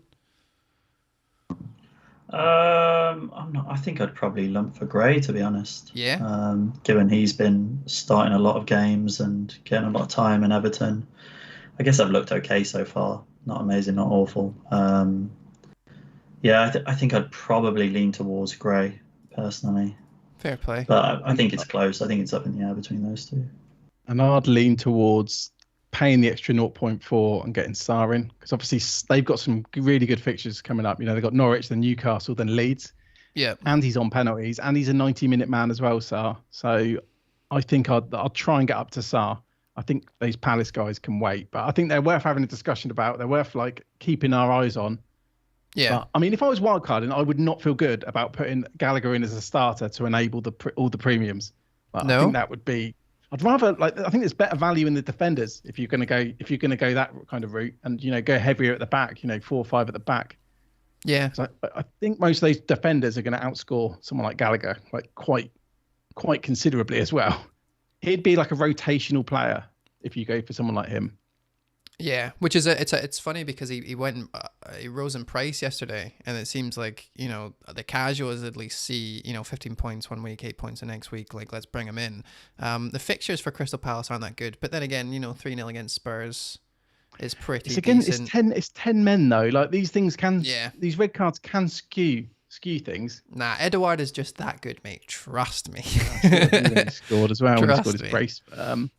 It's a weird one. Shall we move to strikers now that we're talking about Edouard? Or is there anyone we've missed let's before do we go? strikers quickly, then get on to our next headline. Yeah, do it. Yeah, because I don't think there's that many. I mean, Jonathan, are there any of the budget strikers? I know we're talking a lot about the premium strikers, but are there any budget strikers What standing price out are we to talking you? about first? That's the thing. I'm probably thinking like 6.5. 6.5 or 6 or lower. Yeah, St. Maximin 6.5, Armstrong 6, Mapai 6.5. I feel like that's I think pretty we're talking budget. like the Pookie Armstrong kind of range. Yeah, possibly. Yeah. I'm with you. All right. Yeah, I'm personally looking at what I've got sort of a longer term plan, and to enable I've got Dennis at 5.2 mil. I mean, he's a reverse out of position player, poo player, Yeah. playing at left mid, but he's still getting chances and stuff. And for someone who I might occasionally need to lean on, and he's got some pretty reasonable fixtures coming up with Norwich, Newcastle, Leeds, then Liverpool and Everton. If I need to play him, it's not the end of the world. He is getting forward, but I mean, I'm not sort of going crazy over him. He's just there to be able to enable others. It's interesting that, because like you said, if you have to lean on him, you'd be fine with that. He's doing okay, but he's 0.7 million more than the cheapest person you could get. And if you move that to the defense, 0.7 more than the cheapest you can get is a 4.5 like constantly playing defender. Would you 4.7? Yeah. You know what I mean? So would you consider that to be worth doing that then for Dennis, when you could just move that money elsewhere and just go for the cheapest of cheap? Because players like Armstrong, who've actually shown that they're doing well each week, St. Maximum's perform well, but you're paying for that little bit extra. What do you think? I think the fixtures are sort of good enough to play him and for him to be worth a 0.7. Yeah. If I need him, to be honest. And I mean, the defenders, I'd still like just go pretty cheap back there. As we said, like there's so many like good 4.5 mil options that I can just load up on those defenders at the back, which leaves me a bit of cash to make sure I have a forward who actually starts games and can potentially offer something in those games as well, that I don't mind starting. So given I don't mind starting, it's not like, I guess I'm quite weird in a way with my sort of general FPL approaches. I tend to like to have a full playing bench unless I've got a sort of plan for a very immediate wild card, which I don't. Like you'll dead end your team. And I don't necessarily play like a set formation. It'll be whoever I think's the best pick for that week, and I can go from like a 4-3-3 to like a 5-3-2 the next week, based on the amount of bench depth I've got. And obviously it means I lead to benching points, but that's just sort of how it is. It just lets me have a later wild card. So that's why I'm looking at a 5.2 rather than a 4.5 mil who simply doesn't play. Especially if you're planning on going for the double premiums. I agree. Sorry, go for it, Rich. I just obviously I talk to Jonathan a lot, and it always freaks me out how much money you have on the bench. I mean, you do use it well, because obviously in previous seasons I've seen you pick up players well before anyone else, like Gundogan. You were talking about him before anyone was even considering him. El Ghazi. So it does help you move around, getting different players in, because you're playing with more than just 11 players. But I've always just gone as cheap as possible on the bench. Like I wouldn't even consider Dennis.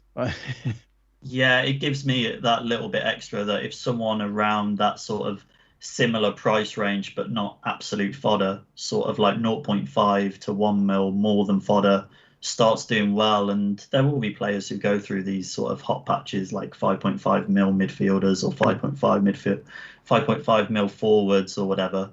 It does mean I'm able to just switch to them quick. Plus, it doesn't necessarily mean I've got other fires to put out, because I have a full playing bench. So, for instance, like this week with Antonio, I don't need to sell him because I've got a full bench. So I can just sort of hold on to him. That doesn't become an urgent transfer for me. Whereas other people, if you've got 2-3 dead spots, suddenly you need to get rid of Antonio, because you just have no one. Otherwise, you're left with 10 players or whatever. So, and from someone who's lost 3 players after their wild card this week, it does scream decent. It does. Yeah, it's a good strategy. We've been personally attacked.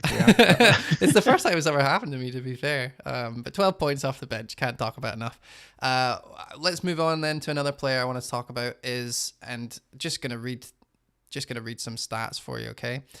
6 minutes played, 2 goals scored, 3 bonus points, 12 points total. It is Edouard. What are we thinking, gents? Rich? Thinking about it. I mean, I'm not looking at him. I mean, I think I he just goes mean into general. Gallagher Elise pot where I'm going to keep an eye on Palace, Yeah. but that's about as far as it goes, really. I don't know much about him. I've seen him play for 6 minutes. He looked pretty good. Yeah, I've watched a Pretty lot lively. of him. It's bittersweet for Celtic fans because he left. He just was extremely lazy when he didn't want to play, or when he felt like he was better than the club, or that he wanted to move, and it just seemed like he wasn't trying. And then he absolutely lost all, and he wasn't even playing every game because of it. He was getting benched a lot. And I don't even know if this is completely relevant because it seems like he's so happy with his move. He comes on and scores 2 belters. He's so lively. I haven't seen him run that much in a year. And he's so happy, and then he gets his goals, and then we've got to talk about it. And like I said, bittersweet. But he genuinely is an absolutely amazing player on his day. One of the best strikers that Celtic have had in a long time. So are you going to be getting him in? I can't get him in just on the amount that I hate him so much right now. But no, to tell you the truth, Liverpool away, Brighton at home, 2 bad fixtures. Leicester at home. Leicester kept City at bay. I'm sure they could do Crystal Palace. It might be a little bit more open, but again, it's not a great fixture. Then they go to Arsenal. So the fixtures aren't really great for Palace for a little while. So he's at least okay to look for, and wait and just see what's happening. And I think that's going to be the case with a lot of Palace players. However, Gallagher's already went up in price. A player that people are talking about more and more because of the fixtures move, just let's quickly jump on him, is Pukki.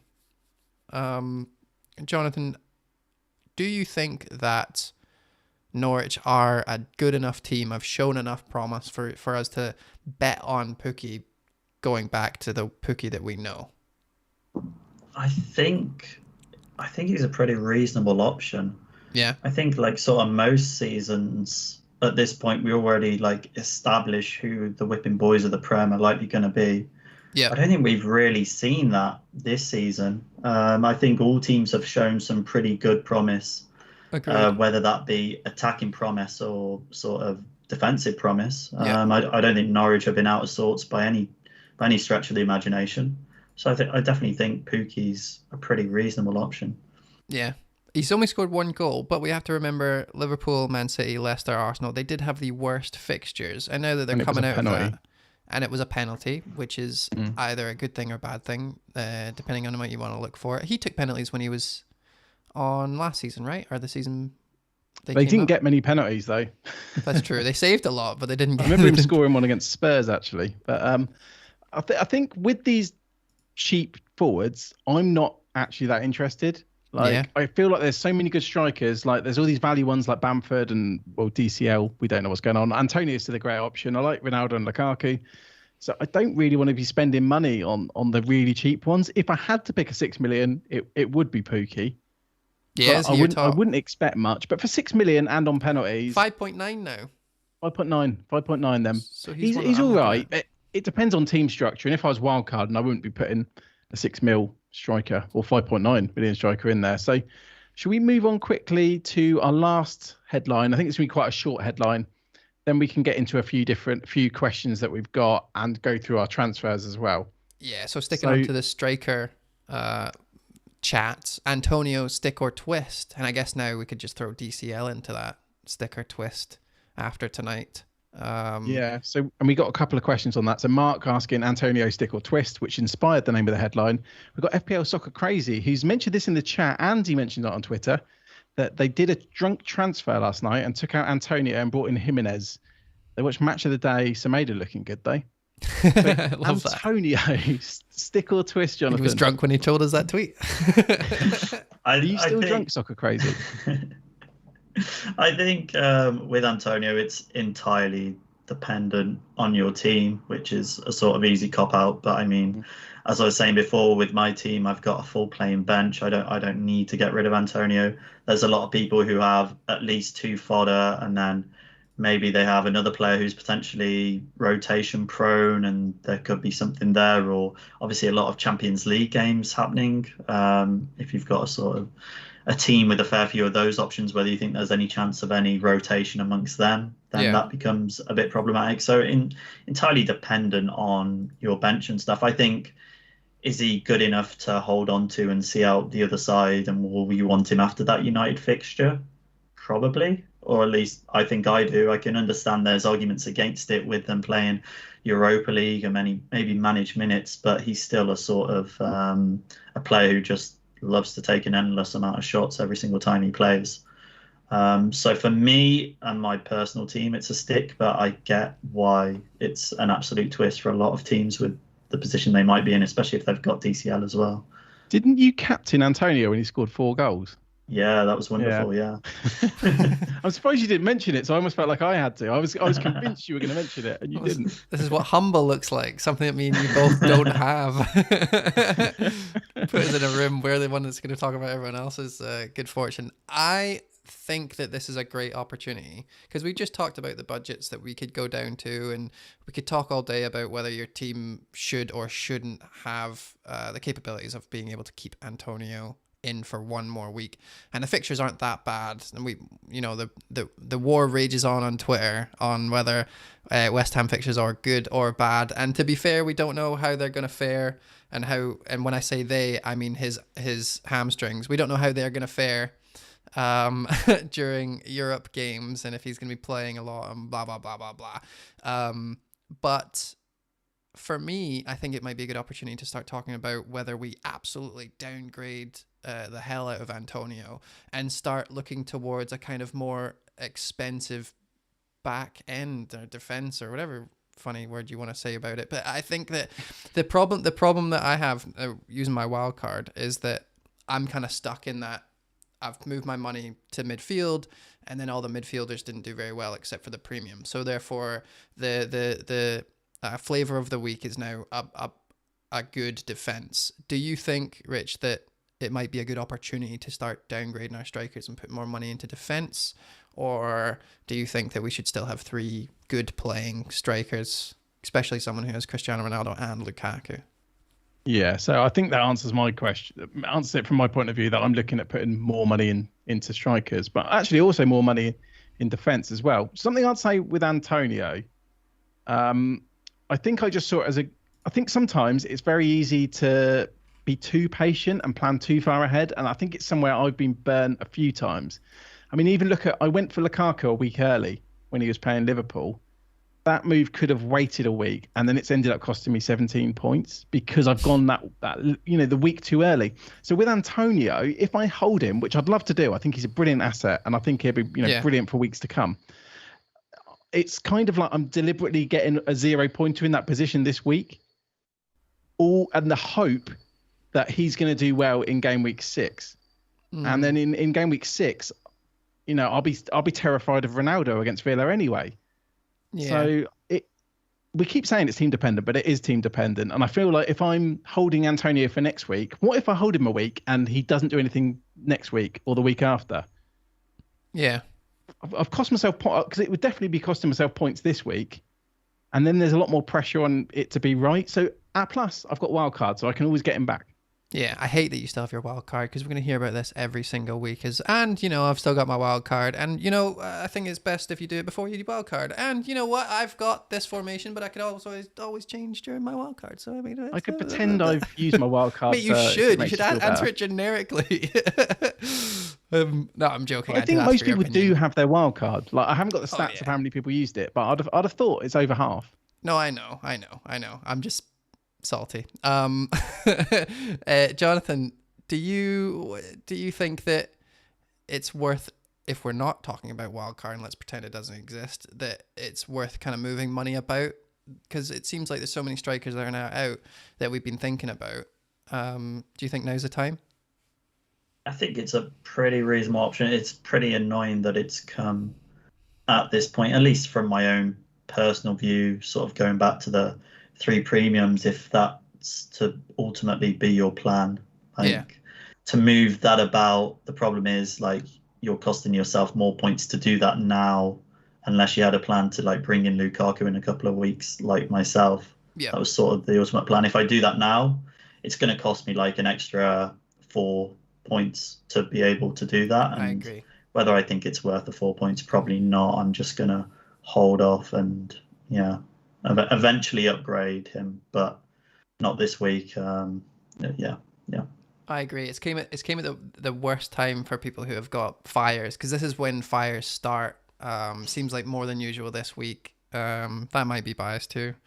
But yeah, then to start talking about formation changes is another kind of fire in itself. I totally agree. For me, I probably would just hold Antonio regardless. Like, he's done so well that I can't see, for 7.9 or whatever, no one really got him in at that price. But even if you did, that's still less than 8 million for the amount of goals that he has and assist potential and the all-roundedness. And we talk about how the potential of his European games will bring a significant decline and all that stuff. But I feel like if it isn't broke, don't fix it. And this is one time where we can be patient with players. We talk about, I want to be more patient next year. I want to be hit averse. I don't want to jump off. This is why we get benches, is just in case. And then something happens and we're like, oh no, let's get rid of Antonio, or let's get Bamford or whatever. But so it's I also really a time that. You can get rid of a player and it doesn't backfire. So yeah, it's also worth bearing that in mind. Like, you can literally remove him guilt-free. And another point is, you can always go back. Like, just because you started with him or bought him in later, then you get rid of him, doesn't mean you can't get him back straight away. It's a bit like, I didn't go for Ronaldo last week, but I've gone for Ronaldo this week. Like, yeah. As someone who brings in players way too early, and you say it all the time, it's interesting that you still hold those beliefs. About getting rid of him? No, I just mean like doing things guilt-free.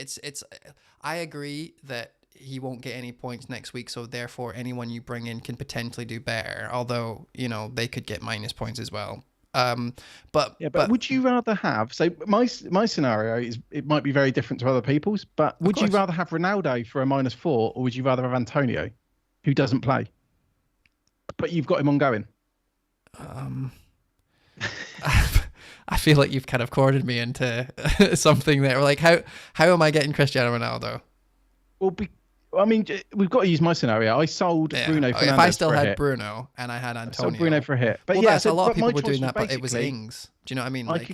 I could continue for the next few weeks with Lukaku and Antonio. Yeah. But Antonio misses this week, or I can make the switch and get Ronaldo.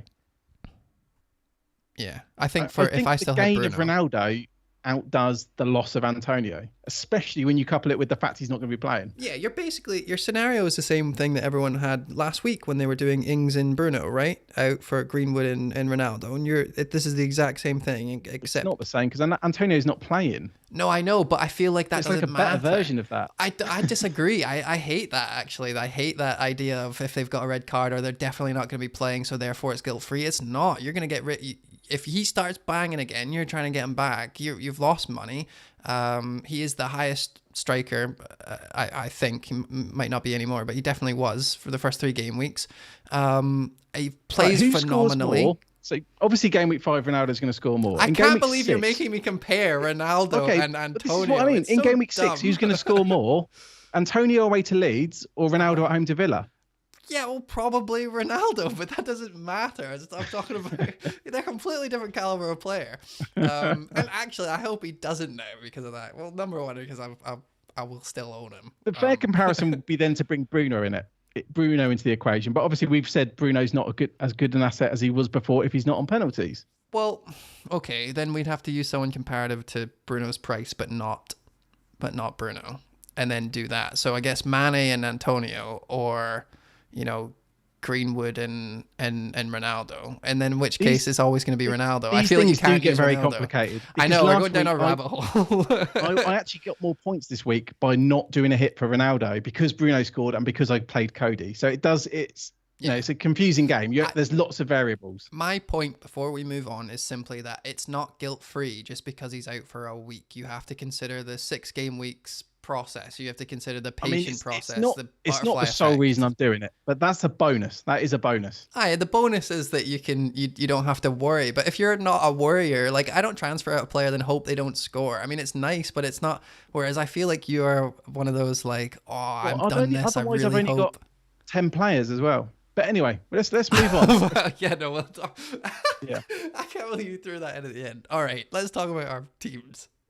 Move on. Mommy and Daddy are fighting, Jonathan, but we still love you. We've got a few questions actually. Right, go for it. Mate. So I think the first one, there was one in the chat from Paddy. So Paddy's saying thoughts on big at the back. Trent, Rudiger, James, Diaz, and Cancelo are the examples that he's given. Yeah, well, do you want big at the back or do you want Ronaldo? So I mean... Well, with the midfielders, 6.5 plus and Salah, and then 3 forwards, Lukaku, Ronaldo, and Armstrong. Yeah. So I mean, what do you think about that? That's like a 5-2-3. Oh, Jonathan's face is of disgust. I don't get how that's possible. Trent, Rudiger, James, Diaz, Cancelo. I guess it's a couple of those. Just a couple. It can't be all 5 of those because you can't fit them in with Salah, Lukaku, and Ronaldo and Armstrong. I don't know. Oh, I guess it depends how many of those defenders you're after. But I don't see it really being plausible unless you have 3 completely dead spots on your bench, and that becomes pretty risky. Oh, you'd be going like Gilmore and Allen and Brownhill. Yeah. Oh. Plus you've got you don't 2 have Chelsea, a wild 2 card, City defenders. He could get rotated every now and then. I hate. It's so difficult because like 4.0s, like Livramento scored 6 points. I don't think Alan's going to score 6 points every week. I'm not saying Livramento can. I'm just saying like he gets. If the team does well, he'll get 6 points. But if the team does well, Alan's not getting 6 points. He's getting 1. Do you know what I mean? It's a hard sell. I really like all those defenders, though. And I do quite like it. I just think if I was going to go for something like that, I'd want the defenders to be more nailed or more of the defenders to be nailed. And obviously, that's quite subjective. Like Who's not nailed? I guess James. James will play more than others. Well, let's change James to Dean. It's more about structure anyway, isn't it? But I thought that was quite a cool question. We got a question from Matt as well. Sorry, what were you going to say there before we move on, John? Nothing? Yeah, I was going to say, I think if you can get to that easy enough and you have a wild card available, I don't mind it. But I think if you've used your wild card or you're using your wild card to do that, it just looks like you're going to end up with a lot of fires constantly and a bit of a headache. Like it only takes sure, you can be like, oh, but these 4.5 mil mids, if I need 2 points, that's fine. They can get rotated quite easily.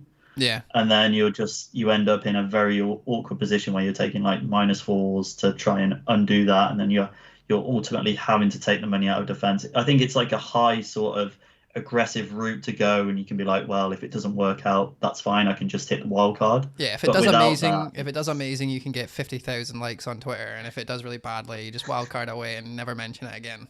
Exactly. Yeah. I like it. All right, let's move on. Rich is worried about time.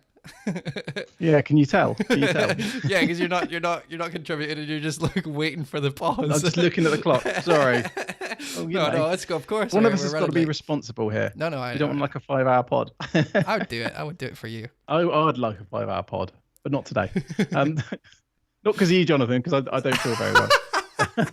You're so nice. Amazing. I know. All right, are we doing our teams? No, we got a question from Matt as well. Oh yeah, okay. I mean, it's a good question. So let's cover it quickly. I think I might know what the answer is without wanting to bias people. Matt's asked in our Slack channel, saying he's done a lot of drafts doing the premium dance, and every time I think, why am I doing this instead of just downgrading Trent? People tell me that's mad, but happy to downgrade Bruno. Sell me on why Trent is better than Fernandes. And I will say he put this in the Slack on Saturday night, so it was before what Trent did yesterday, and maybe Matt's opinion on that has changed. Maybe it's not. But Trent, Jonathan, is he someone you would consider selling? No. High clean sheet potential, high bonus point potential. He's got the highest XA out of everyone, which is, I mean, that contributes towards the high bonus point potential, given if he gets an assist, gets a clean sheet, bonus points galore.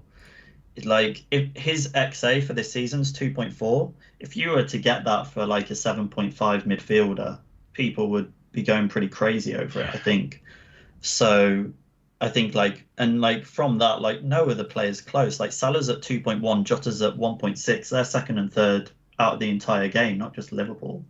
So he's got like the highest XA by an absolute mile there. Yeah. I think he's just way too valuable not Two chances created and assists. Trent is what Mane is to shots. I'm gonna read top of the charts. I'm gonna read a tweet out.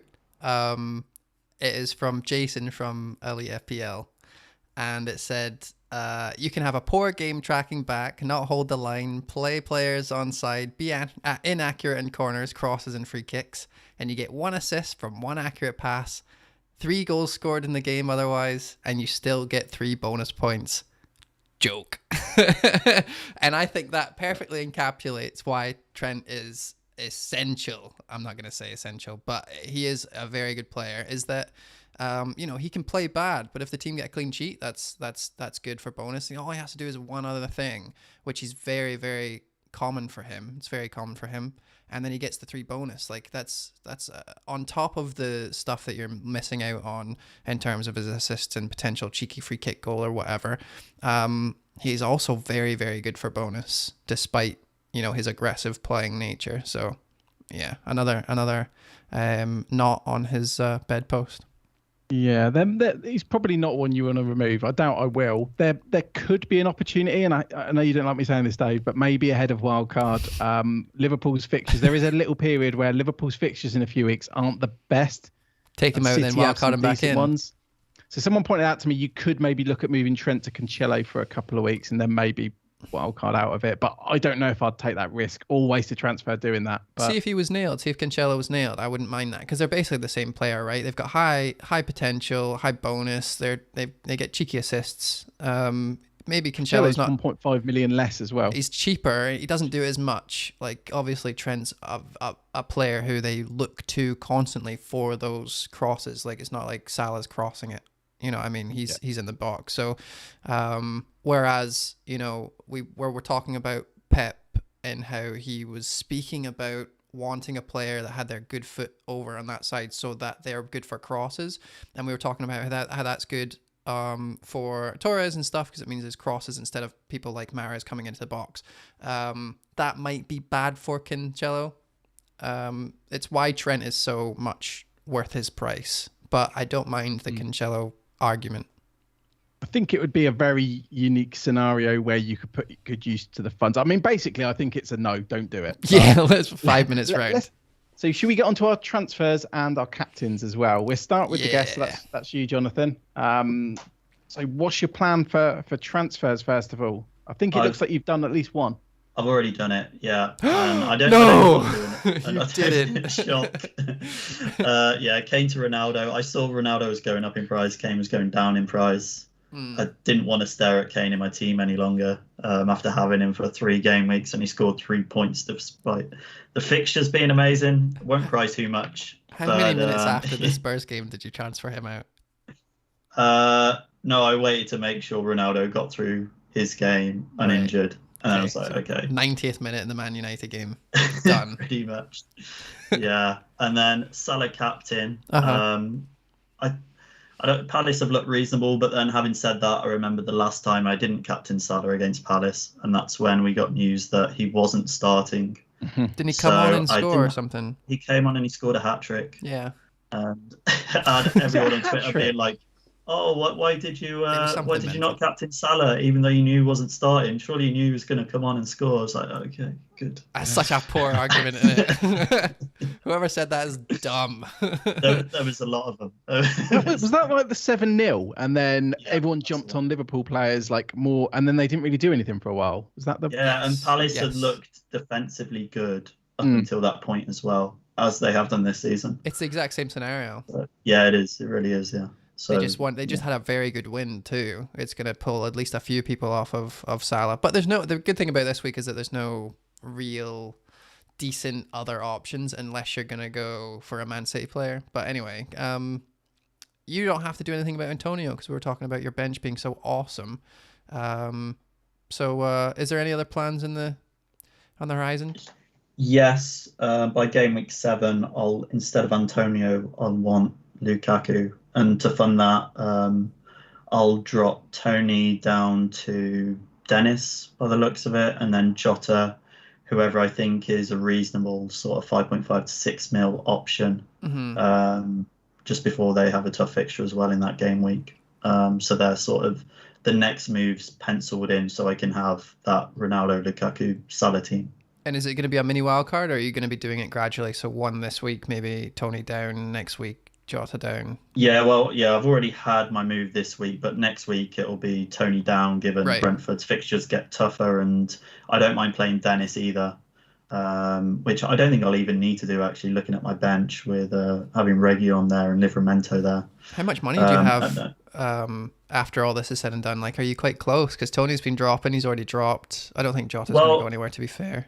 Yeah, it depends who I mean, the good thing is the last move will be Jota and Antonio out, so then I should have, I think, at least 5.5 in the bank to find that midfielder. I think it's probably a little bit more than that. So I can sort of adjust who I want that cheap midfield enabler to be, essentially. Yeah. Okay, fair play. Rich, any comments? Yeah, no, I like the team. I mean, would you be tempted? Because obviously I know I've mentioned Spurs' defence is not that good. Obviously, you got Reguilon at home to Chelsea. Would you be tempted to play him ahead of Gilmour at home to Watford, just because maybe Reguilon's ceiling's higher? I know that might sound ridiculous, but he could, hit a double digit. It's not impossible.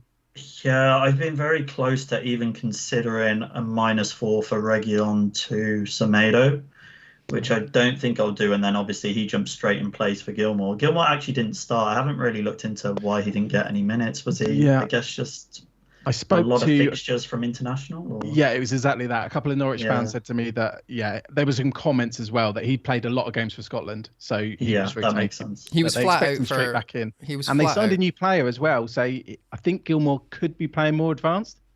Oh, okay. Oh, that's lovely to hear. Yeah. So that's one I'm considering, whether I do bin Reguilon for Semedo, but having heard that, probably hang still and keep it on Gilmour. It is a lot. Yeah. It is a lot of moves, like you've already gone. That's 3 that just to get Lukaku, and then you're adding Reguilon. Shaw's fixtures drop after a while. If Leeds continue on this trajectory of not playing very well, then you've got Rafinha and Ayling there. I'm gonna bet there's a wild card coming in at some point. No, you're just going to leave Jonathan's team always looks like this. He's always got like the strange bench, but it seems to work. It seems because the good thing is, like, if I have problem with Leeds, like, I still have on that bench as it stands Antonio, Reguilon, Livramento. If I have problem in not wanting to play Ayling and just want to play Raf, I still have that option because I've got the bench players who will start. And it's the reason I set up like this. I think my sort of strategy is just to go as long as possible without a wild card and really push it on, which is why I want to find a way to have that sort of trio of Ronaldo, Salah, Lukaku for when the Chelsea fixtures turn, which I'm able to do with these sort of plans. So, yeah.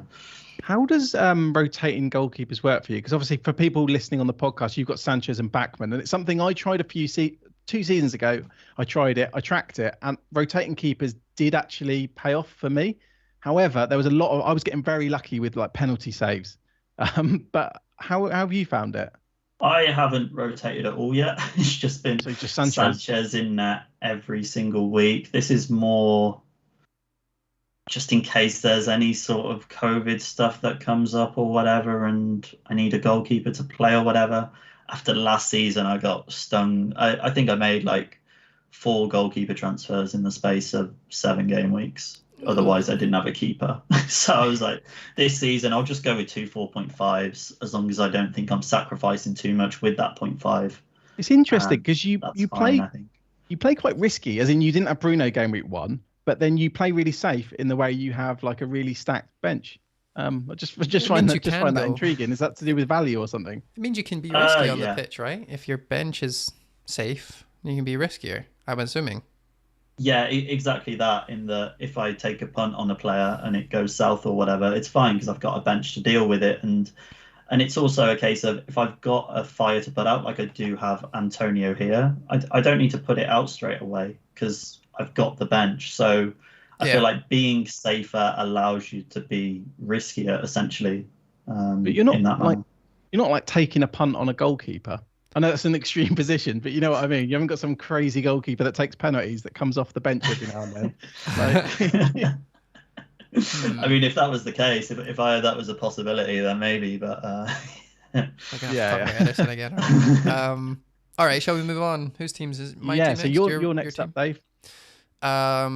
So unlike our guest, our very smart guest, I have been my bench is a bit of a mess now. Wow. I have Livramento, Antonio, and Mendy on the bench. Mendy as in the non-playing. Well, they're both non-playing now. Hilarious. Christensen. We won't go there. Even I won't go there. Christensen against Tottenham isn't the worst. I wouldn't be bothered about him if he was nailed, and that's an issue. Calvert-Lewin is now injured, potentially for 3 weeks, I'm hearing. Antonio, I don't want to get rid of Antonio, but he won't be playing this week. So if I only do one transfer, look at Rich's face. Shut up. You're just repeating what I said. You're like, Antonio doesn't play this week. No, I know, but I still want to keep him. I'm joking. Anyway, so what was I saying? Yeah, so if I only do one transfer, then it means that I'm probably going to have to play Livramento versus Man City if Christensen doesn't show up. So either I take that infamous hit right after wildcard, which no one would blame me for. I think I'd blame myself though. For Calvert-Lewin to Bamford, Christensen to, I don't know, Ayling or something. I probably won't go Ayling. You know who I would go? Probably White, because I'll probably only play him 1 game, 2 games. He's got decent fixtures and he's dropped in price, so I'd save $1 million or 0.1 million. It means that I can upgrade Shaw to Cancelo once his bad fixtures go, and I would have 0.1 in the bank just in case Cancelo goes up in price again. So yeah, that's what I'm planning. And then Calvert-Lewin to Bamford is an obvious transfer. Although I did tweet earlier and have been thinking about it a lot that Leeds don't actually look that good. And I know they haven't been playing. And I said it before Liverpool that I might give them a couple of weeks before I start bringing them in. Because one of the plans was bring in Jota, and if he only has 1 week, then I could downgrade him, upgrade other places. I really want Cancelo and I don't want to get rid of Trent. So that's what I was thinking. But, Rafinha doesn't seem like someone I would really want to. Is it just me that I'm not really on Leeds at all, Rich? Do you like? I mean, Leeds? I've got 2 Leeds players. Yeah, but what do you think? They haven't done that good this season. I like them. I think with this fixture swing, I'd want to get a couple in. Can I ask you about your team just really quickly? No, we've got to move on. Thank you though. Go for it. Go. For the podcast, this is you've got Lukaku, Calvert-Lewin, and Antonio. So obviously you've got 2 players not playing, 2 strikers not playing this week. Yep. Is it possible you can do Calvert-Lewin to Ronaldo and then Antonio down to Scarlett or something? Oh, sugar. Hold on. If that would be wild. I doubt it though. Obviously, it would go against everything you stand for about because you've got to hold with Antonio. I've only got 15.9 million. I'm just curious. 15.9 million if I took them out. So that means I would spend 12.5 on Ronaldo, and I would have 2.4 left or something. Oh, okay. That it would not work. So no. I would need to take. I thought it looked too good to be true. You'd have a 4-4-2 with a better midfield than myself. Hold on. See if I'd put Christensen into the mix for a -8, I might be able to get away with it. But then anyway, it's probably a bit silly. Yeah. Who's your captain going to be? My captain is probably going to be Salah. I know it's not there. I forgot to change it before I took a screenshot. But yeah, Salah. No, that's cool. So you're gonna it's gonna be, because don't forget it's a Friday night deadline as well, so you don't have long to contemplate your moves. And actually, that's good for the listeners as well. We've got a Friday night deadline. Right. Okay. I'm changing my bus team right now as we speak. Right. Let's move on to you. Yeah. Let's go on to my team. So I've already done a -4. I removed Antonio for Ronaldo. I enabled that by doing Bruno to Sarr. The only dilemma I had was I could have afforded Torres instead of Sarr. But there's 2 reasons I've not done it. First of all, I went through the Manchester City forums and they were not speaking very kindly of Torres. A few people were making comments like they want to see KDB back in the false 9, etc., etc. And Torres didn't get 60 minutes. So with my team, I didn't want to bring a risky player in. So I bought Sarr in for the reasons I mentioned him earlier. He's got 3 really good fixtures. He's on penalties. Also, this new structure means I've got 1.2 million in the bank.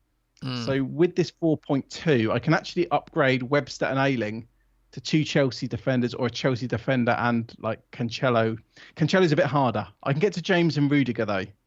So my next 2 moves ahead of game week 7, I'll be bringing in triple Chelsea. So 2 Chelsea defenders and Lukaku. So yeah, I'm pretty happy with my team at the moment. Obviously, it's cost a -4. Obviously, I've gone early when there's European fixtures and all of that stuff. But again, that's a good caveat. card. Actually, it's good to say that you haven't used your wild card and you've still got a really good team. But remember that this is a -8 in 4 game weeks, and you had to go early on Lukaku, and that was a bit of a weird game week for you. But I'm happy though. I mean, overall rank's pretty good in the start of the season. 200k. I've done 2 hits, but I'm a lot happier than I was last season. I was nowhere near this rank the entirety of last season. Yeah, so. You're flying compared to last season. You're doing amazing. I think one reason I wanted to get on this early was I think a lot of people, if Ronaldo scores in the next couple of games, people are not going to be selling Ronaldo to get Lukaku. They're going to be sat there with Ronaldo, like he's essential. I'm going to have to get Lukaku in a different way.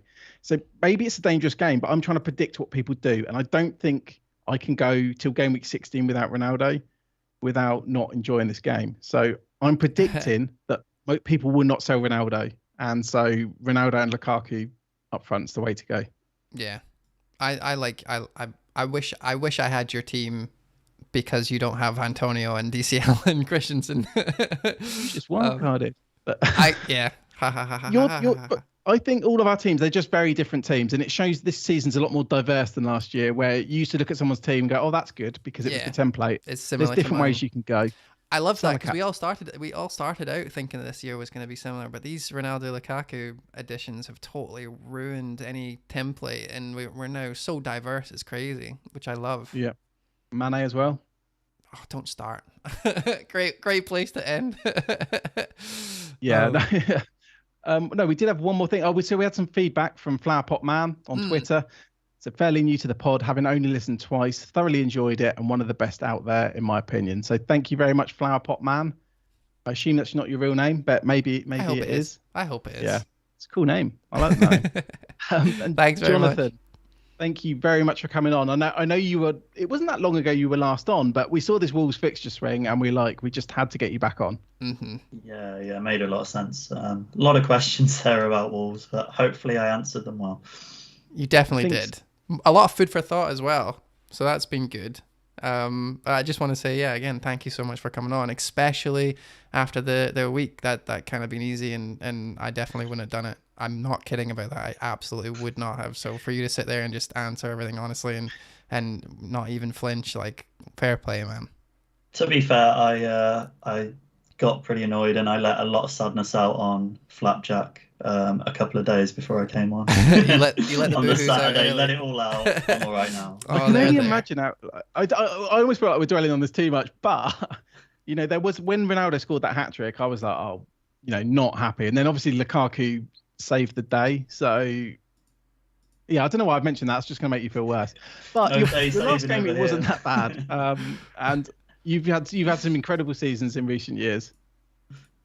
Yeah. Hopefully we'll claw it back. Uphill battle, but happy to take on the battle. Yeah. Look forward to seeing how you get on. I'm sure I hear how you get on a daily basis. And if you want to follow Jonathan, you can at low FPL TSB, or just look up the Very Differential. You'll find him, or go and look at our tweets. Is there anything else you want to plug before we go, my man? Myself, no. All good over here. So you got Tinder or anything you want to Nah, taken sadly. Otherwise, I'd be plugging away. Really looking forward to meeting you again. Oh wait, amazing. All right, well, thank you from all of us here at FPL Surgery. We will be back next Wednesday with another incredible guest, and we'll keep you guessing who it is just for now. Until next time, though, Rich. Up the pod. Up the pod. Up the pod. See you guys next time. Bye.